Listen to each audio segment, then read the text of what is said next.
none of this helps Israel toward a long-term solution. But I think Israel, a lot of people in Israel don't think there is a long-term solution. And you just have to keep, every time something happens, you have to hit them 10 times as hard as they hit you and maintain deterrence. I think there's never been any doubt that Israel's got the ability to have these extraordinary tactical successes, right?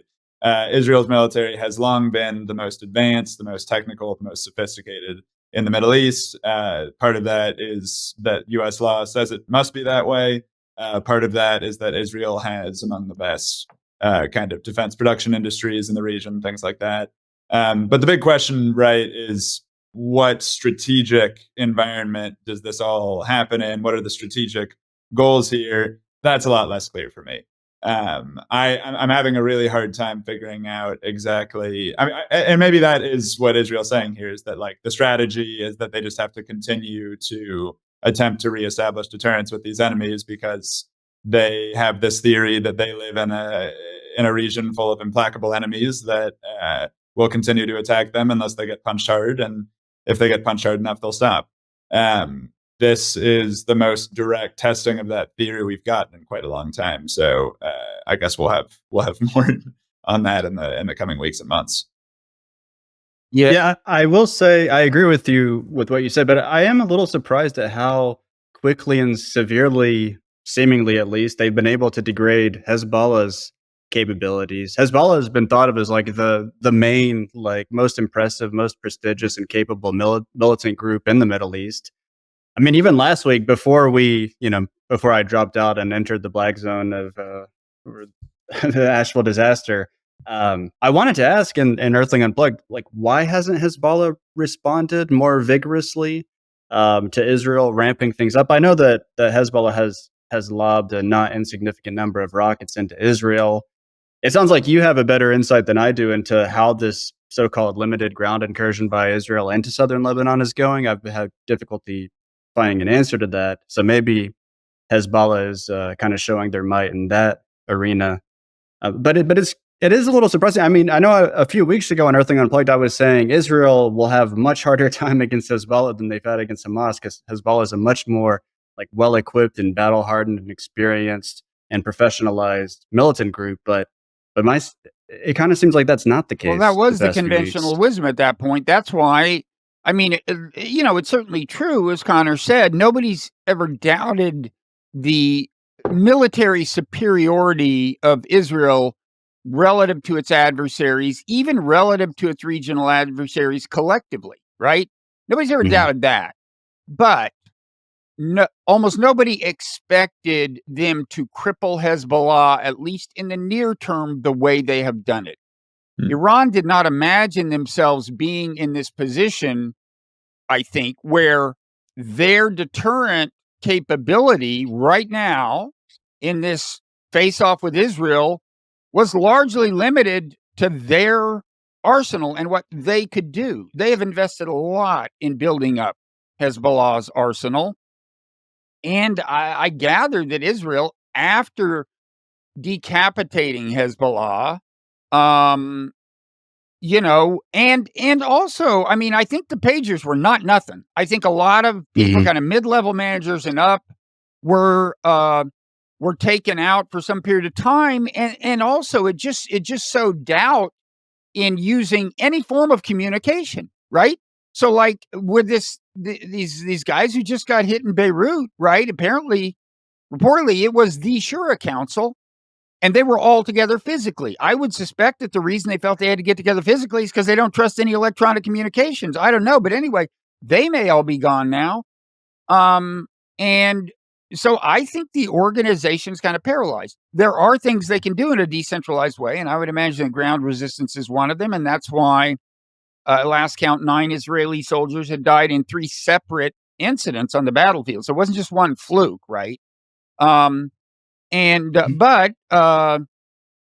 hurting, and I think Israel took advantage of the opportunity to take out a lot of infrastructure and a lot of Hezbollah's arsenal, and they feel completely unconstrained by civilian casualties.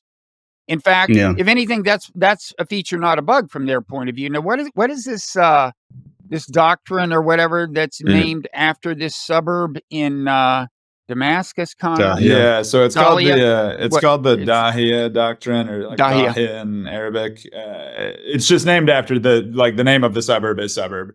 It's not the world's most creative, but it's named after a doctrine that was invented by Gadi Eisenkot, who is the former chief of staff of the Israeli military. He's a member of the current war cabinet, or first articulated by him at least. And the idea is akin to population bombing, essentially. But Israel would argue that it is morally different because they first, asked civilians to flee these areas and, can come to the conclusion, whether or not that's true, that fighters are the only people left, and then go ahead and go through and destroy civilian infrastructure alongside military infrastructure based on two beliefs. The first being that the civilian infrastructure is fundamentally dual use and is being used by these militants and needs to be destroyed. And the second being that by destroying the civilian infrastructure, you will persuade the local population to rise up and to fight back and reject Hezbollah or Hamas or whichever thing. I think we've seen a lot of this pretty much indisputably in Gaza over the past year. Extraordinary amounts of destruction of, standard civilian buildings, just demolitions of things like that. And we're starting to see a lot more of that now actually returning to Dahiya, the neighborhood in Beirut. So, yeah, I think it's something that we're going to see more of for sure. Isn't that how Hezbollah was born, basically? I mean, I don't know if it was this particular neighborhood, but the idea was they were going in and going to places where the PLO was popular in the early 80s, right? This Israeli war and Lebanon. And Hezbollah kind of grew out of that. And then in 2006, it seems like this sort of strategy didn't work because Hezbollah came out of that looking very prestigious and tough. But I don't know. It seems like there's not a history of this working. Well, I don't know, Connor. What would you say to that? I mean, working is a relative term, right? It's true that it has never caused that. Pretty much from my perspective, the history of population bombing has been a history of failure, right? There has not been a case in which population bombing eliminated an insurgency, and I don't expect to see any different here. But in Israel's point of view, the goal is shock and awe. The goal is destroying neighborhoods. And, this ties into, because you've got this sense in which they hope that they rise up, but you've also got the side where it's like, screw them. They're essentially saying these people are essentially complicit in what Hezbollah is doing. They're essentially affiliated with this organization that Israel sees as a terrorist group.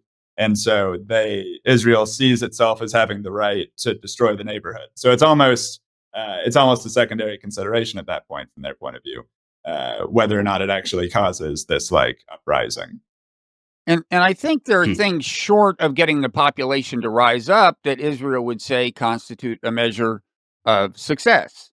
If they can just make the population pissed off at Hezbollah because of the amount of dislocation and suffering, as in 2006, they feel, I think, that they can make Hezbollah more reluctant to start trouble with Israel. And I think that actually happened. After the 2006 war, Nasrallah, I gather, kind of half apologized at one point too. He said publicly, look, if I'd known everything that was going to happen, I might have hesitated to kind of start this thing.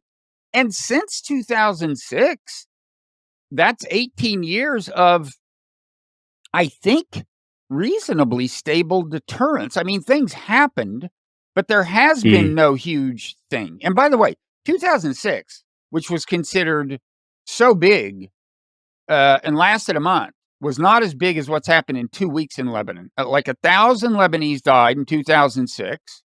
Lebanese health officials now say it's close to 2,000 in these 2 weeks. And, that was considered a huge deal. I think it was after that war that Tom Friedman, I think it was that and not some kind of comparably violent exchange with Hamas, when Tom Friedman said, look, what Israel just said to them is, we are willing to commit war crimes. Okay. And then he had to walk that back. Tom had to walk that back, both because it was less there was less tolerance for saying things like that back then. Partly because it was less evident that Israel had committed war crimes than the last year has made it, and also the speech code was different. So he walked it back, but my point is, that's how big a deal this was, and that's how kind of appalled people were by the havoc wreaked by Israel, and now it's already killed twice as many Lebanese. I mean, it just seems to me like Israel is just, Bibi's riding high politically. I think he's finally gotten to a point where he could actually win an election, maybe. If they held one, it would at least be close for probably the first time over the last year. I mean, they're delighted with the killing of Nasrallah. And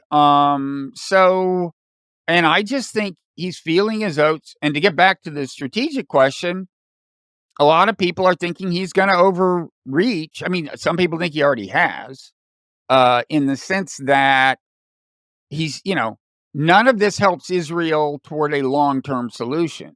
But I think what one of you said earlier is true, is that Israel, a lot of people in Israel don't think there is a long-term solution. And you just have to keep, every time something happens, you have to hit them 10 times as hard as they hit you, kill 15 times as many people as they kill, and maintain deterrence.